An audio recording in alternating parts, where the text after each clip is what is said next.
Good evening, salam namaste to each and every member of Dada's BFR. Okay, so अब तक सब जने दादा को बहुत अच्छे से जानते हैं और जो न्यू मेंबर्स हैं, लेट मी टेल यू, दादा was a legend in backflower remedies. ऐसी कोई भी चीज नहीं थी जो हम उनसे पूछते और उनको नहीं आती थी. And he had that vigor, he had that enthusiasm to teach backflower. तो कभी कभी हम उनको बोलते थे एक सेशन ले लिया है, थोड़ा सा गैप दे दें, तो वो बहुत आसानी से बोलते थे नहीं, बहुत सारे नए मेंबर्स ने ज्वाइन किया है, इसमें आराम क्या करना, तुम्हें नई चीज सीखने को मिलेगी, तुम्हें अभी तो 10% भी नहीं आता है, मुझे भी अभी नहीं आता है, तो तुम्हें कहाँ से आएगा. So he was like that कि सिखाते जाओ और सीखते जाओ. So I think this is the third time we are taking Zoom session for BFR Bachelor Remedies, and thanks to Rana Sahab, वो मुझे बिल्कुल दादा की तरह पीछे मेरे पड़े रहते हैं कि मैडम ये लेना है, नेक्स्ट वीक ये लेना है. So the big thanks goes to, of course, Dr. Rana. So today we have two guest speakers, Dr. Ruman and Sapna ji. So I will welcome Dr. Ruman from Pakistan. Yes, Ruman, most welcome.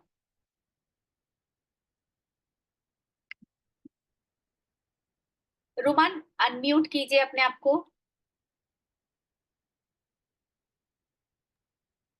जी जी, अभी आवाज आ रही है मेरी? बिल्कुल आ रही है. Yes. Okay okay. जी, I am doctor Ruman Rafiq from Pakistan और मेरा आप लोगों के साथ ये फर्स्ट सेशन है. बीएफआर ज्वाइन किए हुए मुझे ना सिर्फ 3 मंथ हुए हैं. मैं टोटल होम्योपैथिक मेडिसिन ही यूज करवाती थी अपने पेशेंट्स में. ठीक है, काफी अरसे से मैं जो है ना ऐसी किसी न्यू सर्च पे जो ना तलाश में थी कि जहाँ पे इनकम्प्लीट वर्क्स रह जाते हैं. हमें होम्योपैथिक में ना समटाइम इस तरह होता है कोई केस अटक जाता है. ठीक है, कंप्लीट वर्क नहीं हम उस पे कर सकते ना मेडिसिन पे. तो मेरे एक बहुत अच्छे डॉक्टर हैं यहाँ पे, सुलेमान शाह, फैसलाबाद सिटी में ही होते हैं. तो उन्होंने मुझे बीएफआर से मुतारफ करवाया. एक केस था हमारा जो काफी क्रॉनिक केस था, वो क्यों नहीं हो रहा था. तो बीएफआर की मेडिसिन से हमने वो कंप्लीट केस जो है ना वो कवर अप किया.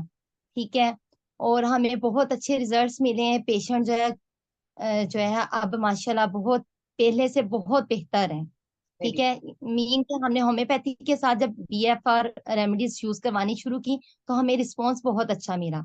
रोमान, तो लेट मी मैं टेल यू, पीएफआर जो है वो होम्योपैथी का ही एक पार्ट है. जी जी जी जी जी जी जी जी. लेकिन मेरे लिए मैम ये न्यू है ना. इट्स ओके, इट्स ओके, जी, मुझे पता है बहुत सारे होम्योपैथ डॉक्टर्स के लिए न्यू है. So let's start with the remedy. Last remedy है ये हमारी बैकलार की, बिलो. हमारा ओके, आज का टॉपिक हमारा विलो पे है. ठीक है, विलो लास्ट मेडिसिन है आज की बीएफआर रेमेडीज में. और विलो का पर्सन जो होता है ना ये एक कंप्लेनिंग और ब्लेमिंग पर्सन होता है. यूं हम इसको बोलेंगे एक जिद्दी बच्चा जिसको ना सुनने की आदत नहीं है. ठीक है, इस बच्चे के अंदर विलो पर्सन में बहुत ज्यादा जो है ना वो होता है, गुस्सा होता है, नफरत होती है, गुस्से से भरा रहता है ये हर टाइम. दूसरों को तनकीद का निशाना बनाता है ये पर्सन. ठीक है, इसको कुछ भी अच्छा नहीं लगता. कोई भी बात खुशी का जो है ना वजह नहीं बनती. ठीक है, ये सेटिस्फाइड नहीं होता, अदर पर्सन से भी ये सेटिस्फाइड नहीं होता. उनको जो है ना ये अपनी तनकीद का निशाना बनाता रहता है क्योंकि इसके अपने मन के अंदर बहुत ज्यादा गुस्सा होता है, नफरत होती है. ठीक है, ये एकदम से अपनी नफरत और भड़ास जो है ना निकालता है. एकदम से जैसे आप यूं कहें कि जैसे कोई प्रेशर कुकर नहीं फटता, इस तरह से ये आप भड़क उठेगा. इसके अंदर इस कदर एंगर होती है. ठीक है, ब्लेमिंग पर्सनैलिटी की वजह से जो है ना ये तनकीद इस तरह करता है, कुछ भी इसकी लाइफ में गलत होने वाला जो है ना उस पे ये खुद पे ब्लेम नहीं लेगा, ये दूसरों को बोलेगा जो भी कुछ गलत हुआ है आप लोगों की वजह से हुआ है. अगर फलां मेरे साथ ये नहीं करता तो ये गलत नहीं होता. ठीक है, इसमें जो है ना ये पर्सन बहुत ज्यादा हार्श भी हो जाता है. ठीक है, एकदम से उसको इस कदर गुस्सा आ जाता है कि फटने वाली कंडीशन हो जाती है, हम इसको यूं बोलेंगे. इसके विलो पर्सनैलिटी जो है ना, हम विलो पर्सनैलिटी को यूं वहां पे इस्तेमाल विलो की मेडिसिन को वहां पे इस्तेमाल करवाएंगे जहां पे बहुत ज्यादा गुस्सा होगा. और विलो जो है ना अपनी गलती को इस तरह लेता है कि मैंने किसी को भी माफ नहीं करना अगर किसी ने मेरे साथ बुरा किया है, ठीक है। और इसको अपने एक्शंस और रिएक्शंस पे कंट्रोल नहीं होता, ठीक है। ये सिर्फ दूसरों की गलतियों पे नजर रखता है और बच्चा एकदम से मुंह फुला के बैठ जाता है और इसको घर का खाना कभी पसंद नहीं आएगा। बच्चा जो है वो बाहर का खाना ही पसंद करेगा। कोई गलत काम हो जाए तो उस पे दूसरों को ही ये तनकीद का निशाना बनाता है। हम दादा जो होते थे वो इस तरह बोलते थे कि नाच ना जाने आंगन टेढ़ा, ठीक है। कोई काम गलत हुआ है तो फलां ने किया है, ठीक है। जब इसको कहीं पे भी जाना हो तो वहां के अरेंजमेंट्स इसको पसंद नहीं आएंगे, क्योंकि उसको तो जस्ट दूसरों में खामी तलाश करना होती है ना। और विलो पेशेंट जो है ना, ये सॉरी मैं अपना पॉइंट भूल गई, लेक ऑफ लव होता है, इसमें बहुत ज्यादा प्यार की कमी होती है, ठीक है। हम इसको वहां पे अप्लाई करेंगे जहां पे जो है ना एक हैप्पी मैरिज कपल जो है ना, उन्होंने बहुत अच्छी लाइफ स्पेंड की होती है। 40 ईयर पे आके ना फीमेल अपने हस्बैंड को बोलना शुरू कर देगी मुझे आपसे प्यार नहीं रहा, मुझे आपसे नफरत हो रही है, मेरा दिल चाह रहा है मैं आपसे नफरत करूं, ठीक है। एक दूसरे से दूरी आना शुरू हो जाती है। तो वहां पे हम बिलो को जो है ना यूज करवा के वो एक उनकी लाइफ को स्मूथ ट्रैक पे लेके आ सकते कर हैं, सकते हैं, ठीक है। कर सकते हैं, कर सकते हैं। जी जी, बहुत सारी चीजें कर सकते के हैं। बाद, हाँ कर सकते हैं, जी नॉट नेसेसरीली बट जी हाँ जी, डेफिनेटली कर सोच सकते हैं। सकते हैं। लैक्टिक थॉट्स इतनी ज्यादा इनमें डेवलप हो चुकी होती हैं कि अंदर जो है ना भड़ास इतनी होती है कि आम डिजीजेस जो है ना वो भी क्रोनिक डिजीजेज में कन्वर्ट हो जाती है। विलो को हम जो है ना वो क्रोनिक डिजीजेस के लिए बहुत अच्छा इसका यूज करवा सकते हैं, जैसे कि ऑटो इम्यून डिजीजेस हैं, ठीक है। यूट्राइन फेब्राइड्स हैं, यूट्राइन डिस्प्लेसमेंट है, स्टियो आर्थराइटिस है, ठीक है। वहां पे इसका यूज हमें बहुत अच्छे रिजल्ट्स मिलेंगे। एनी काइंड ऑफ फीवर है, ठीक है। इंटरमीडिएट फीवर जो है वहां पे विलो अच्छा इस्तेमाल वहां पे हो सकता है, ठीक है। और जो है ना ये गुस्से की इस तरह अच्छी मेडिसिन है कि हम अक्सर जो है ना होली का यूज करवाते हैं नफरत के लिए या गुस्से के लिए, लेकिन होली के इनकम्प्लीट वर्क को जो है ना हम विलो से कंप्लीट कर सकते हैं, क्योंकि बहुत होली खुद को एक्सपोज करता है और बहुत ये अपने अंदर गुस्सा और गम जो है ना, ओ सॉरी, गुस्सा और नफरत दबा के रखता है। जो विलो का पेशेंट है ना ये अंदर दबाने की वजह से इसका गुस्सा बहुत ज्यादा होता है, ठीक है। तो इस वजह से जहाँ पे होली अपना काम छोड़ देगी वहां पे हम जो है ना विलो से हम वहां पे हेल्प ले सकते हैं। और इसमें ईगो बहुत ज्यादा होती है जिसकी वजह से इसके रिलेशनशिप्स जल्दी डैमेज हो जाते हैं। बिल्कुल सही। बहुत ज्यादा ये अच्छे रिलेशनशिप्स डेवलप नहीं कर सकता। और बस मेरी तरफ से इतना ही है मैम। बहुत मैं खूबसूरत से एक बोला रुमान, बहुत अच्छे से बोला, जी जी, और लास्ट बहुत अच्छे से बोला आपने, और फर्स्ट लास्ट में टाइम है अच्छा ना हुआ मैम आपने एक्चुअली। को बोल दिया।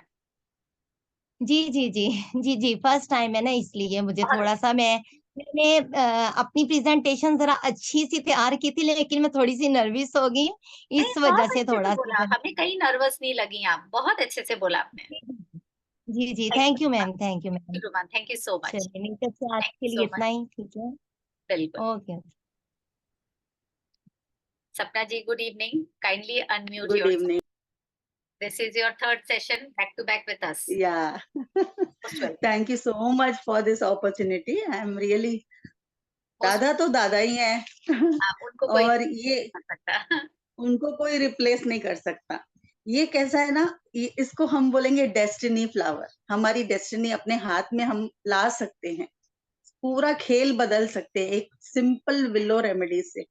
ये क्या है, बिटरनेस और रिसेंटमेंट, अंदर अंदर जो कड़वाहट है, ये विलो पूरा, नेगेटिव विलो क्या करेगा, कड़वाहट उसके अंदर, ना मीठा बोलेगा, बिल्कुल उसकी बातों में कड़वाहट झलकेगी आपको, और हमेशा कंप्लेन कंप्लेन कंप्लेन, भगवान ने मेरे साथ ऐसा क्यों किया। Am I audible? Yes yes, you are audible. Okay. You are हमेशा ऑडिबल। कंप्लेन करेगा, प्रॉब्लम। हमेशा सरकमस्टेंसेस को ब्लेम करेगा, कि इसकी वजह से मेरा ऐसा हुआ है। सपोज एक लड़की है, शादी करके डिलीवरी के बाद उसको वेट लॉस करना है, मैं एक एग्जांपल दे रही हूँ, बहुत प्रैक्टिकल एग्जांपल। उसको वेट लॉस करना है, उसको मतलब वो क्या बोलेगी, मेरा वेट लॉस पता है क्यों नहीं हो रहा है, मेरी मदर इन लॉ बहुत ऑयली खाना बनाती, इसके लिए मेरा वेट लॉस नहीं हो रहा है, उस पे ब्लेम डाल देगी। मैंने एक अभी रिसेंट केस मेरी खुद की उसका ही सॉल्व किया है कि सब पर ब्लेम डालना है। मेरे शूज बराबर नहीं है, जैसे इन्होंने मैम ने बोला नाच न जाने आंगन टेढ़ा, शूज बराबर नहीं है इसके लिए मैं वॉक नहीं कर पाती। हर चीज में दूसरे को ब्लेम करेंगे, और हम कैसे रिकॉग्नाइज करेंगे, भगवान वाई मी, हमेशा मैं ही क्यों बनता हूँ, विक्टिम क्यों बनता हूँ, हमेशा उनको वो हमेशा क्रिप करते रहेंगे। और अगर उनको पता चला कि किसी का ग्रोथ लाइक प्रमोशन हो गया, वो तो किसी से पैसे खिला के ही आगे बढ़ा होगा, उसका तो है ही नहीं, उसको बिल्कुल लायक ही नहीं है वो जाने के लिए। अगर मैं उसकी जगह होता, मैं मुझे तो बहुत कुछ अच्छा आता है, ऐसे ही बात करेंगे, हमको ऐसे पकड़ना है उनको, मतलब विल्लो वो वाले जो होते हैं ना हमेशा। और जो बताया कि घर का खाना पसंद नहीं आता है, आजकल के बच्चों को देखा गया है कि they always want outside food, Domino's खाना है, घर का बच्चा मतलब घर का खाना उनको नहीं पसंद। बहुत सी चीजें हैं। और कहीं मतलब काफी जगहों में ना वो कैसे किसी को हार्म नहीं करेंगे, लेकिन उतनी उनकी बातें इतनी कड़वी होगी ना, लाइक वो तलवार जैसे चुभेंगी।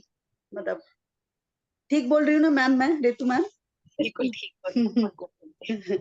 और कैसे ये कैसे होते हैं ना, डेली सोप हम देखते हैं ना, mother in law daughter in law के जो डेली सोप होते हैं, वैसा मतलब उनका बिहेवियर होता है कि हर हर चीज में उसको ये ब्लेम करेंगे कि मदर इन लॉ ने ऐसे किया, डॉटर इन लॉ ने ऐसे किया।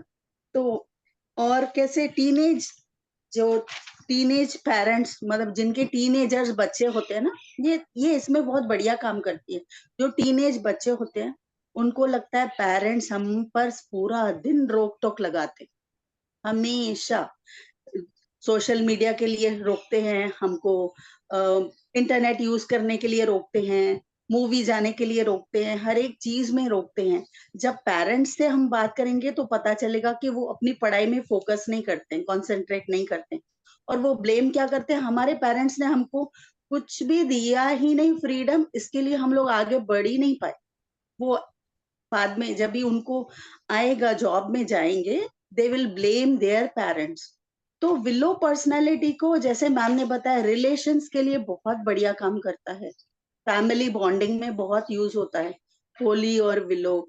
और इनके जो ऑटो इम्यून डिसीजेस बहुत जल्दी हम कैसे पकड़ेंगे उनको, जॉइंट्स में बहुत स्टिफनेस रहे, जॉइंट में स्टिफनेस रहेगा, because they are very hard on themselves. उनको फिशूरा, ऐसी सब चीजें जो गर्मी की वजह से होती हैं, वो काफी देखी गई हैं इनमें। हम लोग इसको बोलेंगे फॉरगिव एंड फॉरगेट। ये विलो देने से they forgive and forget. It is like our forgiveness prayer, Ho'oponopono जैसे हम बोलते हैं रोज Ho'oponopono. when you start giving willow, they will start counting their blessings and not count their curses. That will bring a big change in them, right? So we are very like, we should say we are very lucky, and many acute cases can be solved, अच्छे से solve हो सकते हैं एक छोटे से willow remedy से। हमारे जो भी घर में किसी के डिस्प्यूट्स हैं या मिसअंडरस्टैंडिंग्स हैं, वो भी बहुत बढ़िया तरीके से, क्योंकि मिसअंडरस्टैंडिंग्स दूर हो जाती हैं और कंप्लेन्स कम हो जाती हैं, तो ये हार्मनी और पीस लाता है घर में। मेरी तरफ से इतना ही। Thank you so much. Sapna, that was very wonderful, बहुत अच्छे से समझाया आपने, thank you so much. Thank you. See the beauty of the backflower remedies. सब बोलते बोलते भी इतने खुश हो जाते हैं और इतनी हैप्पीनेस आती है, because each and every remedy, या हम यहाँ से स्टार्ट कर सकते हैं, no single emotion is there, all the emotions are overlapped with time, with time we all change. Kindly mute yourselves. Kindly mute yourselves. So each and every one is coming with multiple emotions, overlapping emotions, और फिर वो धीरे धीरे धीरे धीरे करके chronic बनता है। तो जब हम बैकलर रेमेडीज यूज करते हैं तो एक रेमेडी नहीं, क्रॉनिक होता है तो बहुत सारी रेमेडीज आती हैं, but definitely we must start with the present emotions, उनको डील करें तब हम पहुंच सकते हैं। Beautifully explain both of you, Roman and Sapna ji, but let me start by naming the nicknaming the remedy.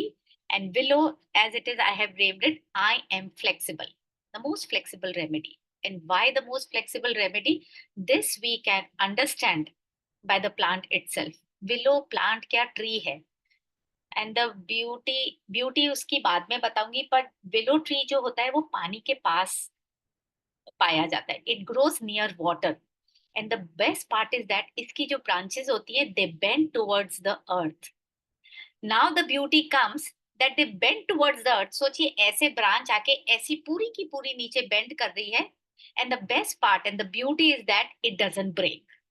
So here it comes that it is very flexible by nature, और वो ही ट्री, उसी ट्री का एसेंस हमारे को उतना ही फ्लेक्सिबल बनाता है, right? So it is like that, it helps you to forgive, it helps you to resolve your bitterness, it helps you to resolve your resentment, and it dissolves each and every negative emotion when it reaches to the chronic stage. It is a beautiful remedy कि chronic stage पे ये remedy आपका resolvement लाती है without breaking you. So how much ever you bend towards negativity, it has the flexibility to bring you back to the beauty of your nature, of your original nature, because nobody is born with negativity, right? With time, with age, with our dealings with other human beings, हमारे अंदर वो negativity develop होती है. So this is willow plant, a beautiful plant, and of course यही time है जब willow उगता है, April May में. They flower at this time of the year. Now let's go back to the willow negative personality. So willow negative personality कैसा होता है? Please kindly. Okay. So होता कैसा है कि any individual's good fortune is जैसे वो बोलते हैं ना, it contrasts sharply with your own negativity. जो willow personality की negativity होती है उससे contrast में होती है किसकी? उस इंडिविजुअल की personality who is born with a good fortune और who is is a very good person. तो कॉन्ट्रास्ट में रहता है, और ये कॉन्ट्रास्ट कैसा होता है कि these negative willow personality, they can go an extra mile to spoil that good fortune of the other person. And why? Out of bitterness, out of jealousy, out of resentment.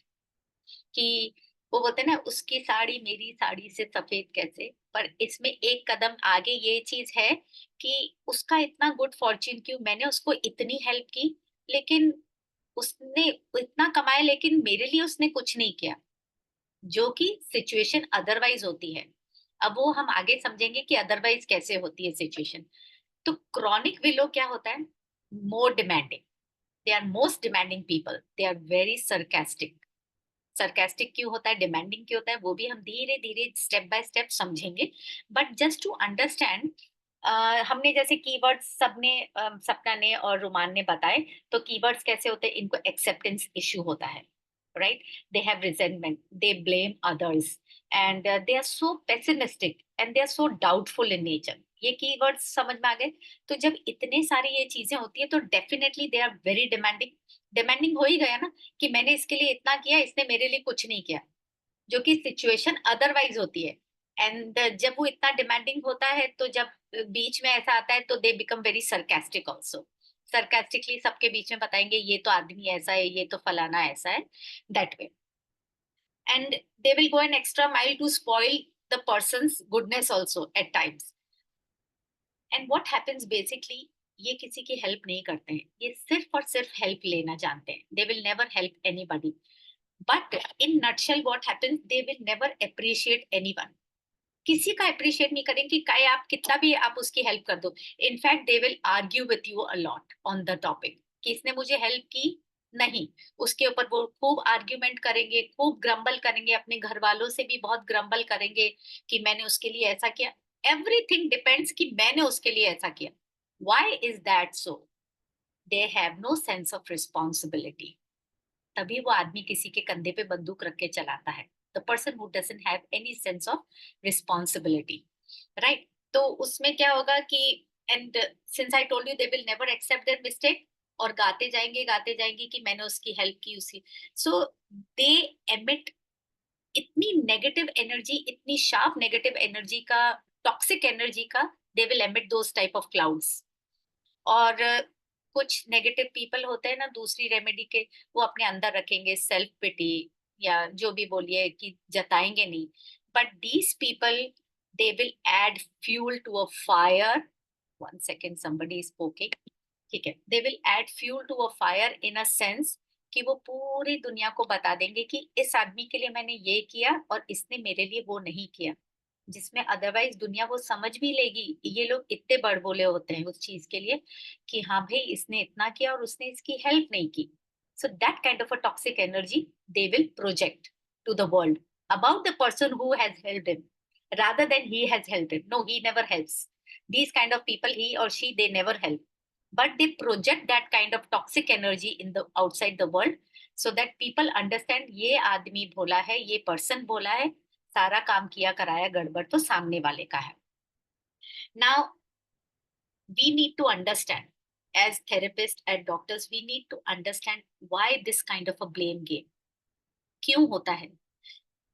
एक sense of responsibility जब नहीं होती है ना, और जब आप argue करते हो किसी से, और when you are arguing and there is so much of bitterness, so what happens, they play a blame game, and this is why, please understand why this blame game, this is a coping mechanism. Blaming others is a coping mechanism to bring out that goodness from you, लेकिन उससे होता क्या है, they further damage the relationship। ठीक है, ये coping mechanism बहुत खराब है इनका, बट ये ब्लेम गेम, ये कोपिंग मैकेनिज्म है ब्लेम गेम, बट इससे क्या होता है, इनके रिलेशंस और खराब होते हैं, and they sabotage any attempt to improve their own life, to improve their growth, yeah, to improve the relationship with other people. They are themselves sabotaging any kind of an attempt, because this kind of a coping mechanism is making them fall into a ditch more. But ये coping mechanism तो सब इंसान में होता ही है, जो भी negativity होगी तो वो कहीं ना कहीं कोई ना कोई वजह से कोपिंग मैकेनिज्म, कोई बिटरनेस की वजह से या एंगर की वजह से। Now let's understand sulking, blaming, bitterness, grumbling, these kind of a complaint से होता क्या है, what happens, the person has lot of anger inside, अंदर वो जो एंगर दबा हुआ है ना, उसके बहुत ज्यादा एंगर है, वो anger gradually becomes chronic and comes into the physical body. और वो फिजिकल बॉडी में कहाँ आता है, सबसे पहले ये समझिए कि इन एंगर, जिसके अंदर गुस्सा भरा हुआ होगा, उसका सबसे पहले फिजिकल बॉडी कहाँ अटैक करती है, stomach, gut issue. Got my point? So सबसे पहले एंगर आएगा फिजिकल बॉडी में, स्टमक इश्यू में आएगा, पेन आएगा, आर्थराइटिस पेन आएगा, फीवर आएगा। These are the things that come out of anger. तो अब ये है कि ये तो ब्लेम गेम हो गया और अंदर दबा हुआ है गुस्सा, अब हमें इसको बाहर निकालना है। बाहर निकालने से पहले एक दादा ने स्टोरी सुनाई थी, और वो स्टोरी जहां तक मुझे लगता है मिस्टर रिचर्ड की थी, लॉन्ग बैक। ये स्टोरी मैं आपको पहले बताऊंगी तो आपको समझ में आ जाएगा कि विलो एसेंस की ब्यूटी क्या है। So there was a person, mister Richard, who first volunteered to build the Buddhist monastery। और ये कहाँ बनी थी, मेडिटेशन, बुद्धिस्ट मोनेस्ट्री नहीं थी, बेसिकली बुद्धिस्ट मेडिटेशन सेंटर था। और ये कहाँ था ये दादा को याद नहीं था, बट मिस्टर रिचर्ड नाम याद था, और एक बुद्धिस्ट मेडिटेशन सेंटर बनाना था वो उनको याद था, लॉन्ग बैक, सम ये बोल सकते हैं 70s की बात, 1763 या 1785 की बात है, long back. And this person was dealing with stomach issues, he was dealing with stomach sensitivity बोल सकते हैं, and he was on a self diet। और इस इंसान को बैकफ्लावर के बारे में बहुत अच्छे से मालूम था। so he was himself restricting his diet, which was very uncommon in those days। पहले इतना डाइट का चक्कर नहीं हुआ करता था, क्योंकि पहले कोई भी चीज इतनी हाइब्रिड नहीं होती थी, इतनी अडल्ट्रेटेड नहीं होती थी। आपने ही घर से निकाला, गार्डन से तोड़ा, बनाया, the simple diet was there, so there was nothing for restriction. But Mr. Richard always knew that because of his stomach sensitivity, he had that limited diet thing. और उनकी ये जो डाइट थी वहां के किचन में, it was not going down very well. वो एक अलग से खाना खाते थे, तो उनको लगता था किचन में जितने भी लोग हैं वो उनसे बात नहीं कर रहे हैं. So with time, he felt that they are unfair to him. They are not caring enough. Despite his being weak, despite his having stomach issues, those people are very insensitive. They are not caring for him. They are not, they are quite unfair with him. तो ये ये उस वजह से उनके अंदर है ना बिटरनेस आने लगी थी. फिर उन्होंने सोचा कि ये तो गलत हो जाएगा. सो जस्ट आई रिमेम्बर दादा टेलिंग मी, उन्होंने सिर्फ विलो ली, जैसा कि बुक में लिखा था, because he was reading this kind of a story to us. And this fellow, the moment he took willow, तो वो जो अंदर गुस्सा भरा पड़ा था जो इतना जोर से एक्सप्लोड हुआ, people were surprised because basically he was a very calm personality. He was a very peaceful personality. लेकिन वो जो गुस्सा दबा हुआ था, वो जैसे ही ब्लास्ट हुआ, something went into his mind, and inside से he felt कि it was because of my behavior pattern. मैं सोच रहा था कि they are unfair, they are uncaring. This was something negative going in my mind. वो लोग ऐसे नहीं थे, ये मेरे मन के अंदर चली जा रही थी. तो his attitude was causing all the negative issues coming into his mind.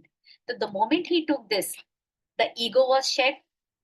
Ego की भाई मैं डाइट करता हूँ, ये लोग क्यों नहीं प्रॉपर डाइट करते हैं, and they are not taking care. So this is kind of an ego minded. When you are thinking something from the other person's perspective rather than asking, तो वो आपके माइंड में सबसे पहले नेगेटिव चीज ही आएगी, right? So the moment he took the willow essence, the ego was shed, and he started apologizing to everyone. And the moment he apologized, he was surprised कि वही लोग जिससे ये खुद कट रहे थे, वो लोग बहुत अच्छे से उनसे बिहेव करने लगे और उनकी तरह का खाना बनाने लगे. So everything was in his mind, it was not about the other people. तो जैसे ईगो शेड हुआ, clarity I, and he apologised, he found the change in himself. वो ही लोग थे पहले भी जो उनको लग रहा था अनफेयर है, करेंगे, अब वो ही लोग उनको अच्छे लग रहे. So the change has to come in you. So the negativity was in him, not the others. So ये मुझे बताने का ये चीज ये थी कि ग्रेजुअली जैसे ही क्रॉनिक होता है तो स्टमक पे आपके इफेक्ट करेगा, पेन आएगा, आर्थराइटिस पेन आएगा, एंगर से ये सारी चीजें होती. So beauty of the willow essence is that it helps you to resolve, it helps you to dissolve that bitterness, that anger, and it helps you to resolve and forgive people. Now another thing, Dr. Bach himself, he used the willow bark in 1758 और 63. ये भी मुझे दादा ने बताया था कि उन्होंने विलो बार्क यूज किया अपने 50 odd friends के ऊपर. And this also I have written somewhere, so it is always better that yes, he used it very successfully. Willow bark he used very successfully in rheumatic arthritis, in pain and fever. Willow bark, please mind it, that was a willow bark which he has used long time back. अब वही चीज, if the ashes of willow bark plus vinegar is historically it has been, अब वो combination आज के हम इसको salicylic acid बोलते हैं, right? So it is very well used in removing warts and corns. जो हमारी बॉडी पे वॉट्स एंड कॉन्स आते हैं, it is used in that, and it is used in fever also. तो ये आज का तो कॉम्बिनेशन विलो बार्क के Ashes and vinegar, this is a salicylic acid जो मॉडर्न डेज में यूज हुआ था, लेकिन हिस्टोरिकली वो यूज हुआ करता था वॉट्स में और कॉन्स में. And another example I will tell you, which the example I had dealt on my sons. My son he plays tennis, तो मैं कोर्ट पे कई बार ऐसे बच्चों को देखती थी. सो कपल ऑफ द उन फ्रेंड्स के बच्चों को ये दिया without telling them, because you know these kind of people, जैसे मैंने बोला, दे ब्लेम गेम खेलते हैं, किसी के कंधे पे बंदूक रखते हैं. तो जो स्पोर्ट्स में बच्चा होगा ना, सो दे विल ऑलवेज से कि आज बादल थे इसलिए मैं अच्छा नहीं खेला, या सामने वाले ने चीटिंग की, या अंपायर ने चीटिंग की, मैं गलत खेला या मैं अच्छा नहीं खेला, ये कभी नहीं बोलेंगे. सेम विद वैसे पेशेंट्स, जो हर हफ्ते डॉक्टर के पास आएंगे कि मेरे को अब ये नई बीमारी है, मुझे ये नई बीमारी है, लेकिन जो भी मैं ठीक हुआ हूँ वो आपकी वजह से नहीं हुआ हूँ, मैं मेरी वजह से हूँ. They will never appreciate. So these are the kind of examples you will see in your daily life. Eventually you will keep on seeing कि ऐसे लोग बहुत होते हैं. And trust me, it is a wonderful one of a wonderful remedies during menopause. Menopause में बहुत सारी remedies लगती हैं, but this is a wonderful remedy. क्योंकि सारी जिंदगी औरत काम करके फिर finally उसको लगता है ये तो सब बेकार हो गया, nobody appreciates me. So it's kind of a wonderful remedy